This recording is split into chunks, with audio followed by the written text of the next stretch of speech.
बिस्मिल्लाहिर्रहमानिर्रहीम।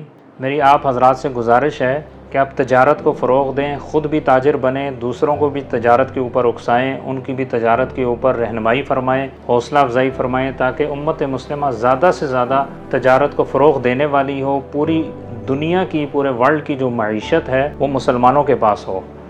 तजारत के बहुत ज़्यादा फ़ायदे हैं। आप अगर किसी स्कूल के उस्ताद हैं, आप किसी मस्जिद में इमाम मुदर्रिस हैं, कारी साहब हैं, अपने पार्ट टाइम के अंदर तजारत को फ़रोग़ दें। अब वो किस किस्म की तजारत करना चाहते हैं, वो जो आपके दिल के ज़्यादा करीब हो, जो आपके लिए आसानी पैदा हो, जिसके अंदर उस तजारत को पार्ट टाइम के अंदर लाजमी करें। जहाँ नौकरी से आपका घर बमुश्किल चलता है, इंशाअल्लाह तजारत के ज़रिए आपकी मईशत के अंदर आसानी पैदा हो जाएगी। आपने सुना है कि हाफ़िज़ कुरान या आलिम जो है 10 आदमी की या 70 आदमी की बख्शिश का ज़रिया बनते हैं। इसी तरीके से अगर ख़ानदान के अंदर कोई आपका ताजिर आदमी होगा, मुखलिस ताजिर, दुआएँ लेने वाला लोगों की, तो इंशाअल्लाह वो ख़ानदान की गुर्बत से बख्शिश का ज़रिया बनेगा। गुर्बत से उनको निकाल कर उनकी जायज़ ख्वाहिशात को, शरई ख्वाहिशात को पूरा करने का ज़रिया बनेगा। इस्लाम के अंदर तकरीबन 99.9% इबादात का ताल्लुक जो है वो तजारत के साथ है। ज़कात भी तजारत से, हज उम्रा भी तजारत से है। इंसान के जिस्म में चुस्ती आएगी, ताकत होगी तो इबादत करेगा। नौकरी के पैसे से तो उसको टेंशन होती है, घर नहीं चलता, तो उसके जिस्म में जान कैसे आएगी, वो तो बेचारा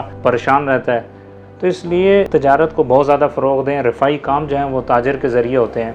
लोगों की हेल्प सदक़ात के ज़रिए, नफली सदक़ात, वाजिबी सदक़ात जैसे मन्नत हो गई, ज़कात हो गई, या मुसलमानों की मदद कर सकते हैं। नफली सदक़ात अल्लाह के रज़ा के, वो आप काफ़र को भी दे सकते हैं, तो इंसानियत की मदद हो जाएगी। इससे तजारत को भरपूर फ़रोग़ दें और जहाँ जहाँ ताजिर आपके आस पास रहते हैं उनकी मदद फरमाएँ, उनके लिए दुआएँ करें, उनसे कभी भी हसद ना करें, क्योंकि हसद करने का सबसे पहला नुकसान ये है कि आप नबी के एक उम्मती के साथ हसद करेंगे, तो ये नबी का नुकसान है। दूसरा ये कि एक मुसलमान अगर तजारत से पीछे हटता है तो कितने खैर के कामों से वो पीछे हट जाएगा। और नंबर 3, हसद करने की वजह से अल्लाह ये सज़ा देगा कि इंसान अपने ज़ात के अंदर कुड़ता रहेगा, जिसकी वजह से वो बीमारियाँ और टेंशनें पाल के खुद मरीज़ बन जाएगा, लेकिन अगले का कुछ नहीं बिगाड़ सकेगा। और नंबर 4, वो दुश्मनी अल्लाह से मोल लेता है। अल्लाह के साथ हसद करता है। जो बंदा किसी के साथ करता है वो हसद, वो उसके साथ नहीं करता, वो अल्लाह के साथ करता है कि अल्लाह ने इसको क्यों ज़्यादा दिया। अल्लाह के साथ हसद, अल्लाह के साथ दुश्मनी, तो इंसान कभी फला नहीं पाता। इसलिए ताजरों को एक दूसरे की सपोर्ट करनी चाहिए और जहाँ जहाँ ताजर हैं उनकी सपोर्ट करें। मुश्किल वक्त में, गाँव में, महल्ले में,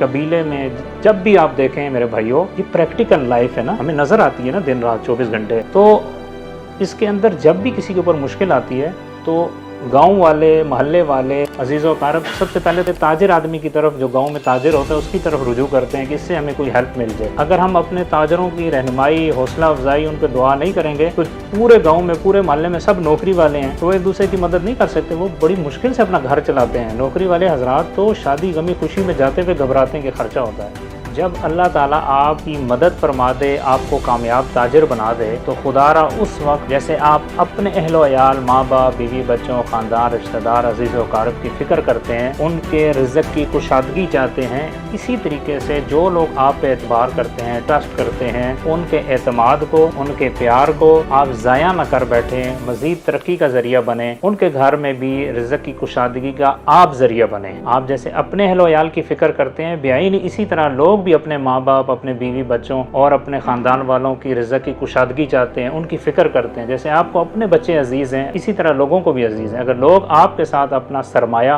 और आपके ऊपर अपना एतमाद लगाते हैं तो आप उनसे दुआएं लेने वाले बन जाएं, उनकी बदुआओं में आपका हिस्सा ना हो। ये बहुत ख़तरनाक चीज़ है बदुआएं। अगर एक तरफ इंसान के माँ बाप उसके लिए दुआएं करते रहें अपना बच्चा समझ के, लेकिन लोग बदुआएं करते रहें, तो यह खसारे वाली बात है। इसलिए माँ बाप से भी दुआएं लें और लोगों से भी दुआएं लें। तो मेरे भाइयों, अल्लाह पाक पूरी उम्मत मुस्लिमा की मदद फरमाए और उम्मत मुस्लिमा को स्ट्रांग होके, एक दूसरे के साथ मुखलिस होके तजारत को फ़रोग़ देने की हिम्मत अता फरमाए, एक दूसरे का माविन बनने की तौफीक अता फरमाए, एक दूसरे के लिए मुखलिस रहते हुए माशरे में स्टेप बाई स्टेप आगे बढ़ने का ज़रिया बनाए। इसलिए तजारत को फ़रोग़ दें। अल्लाह आपका हामी व नासिर हो।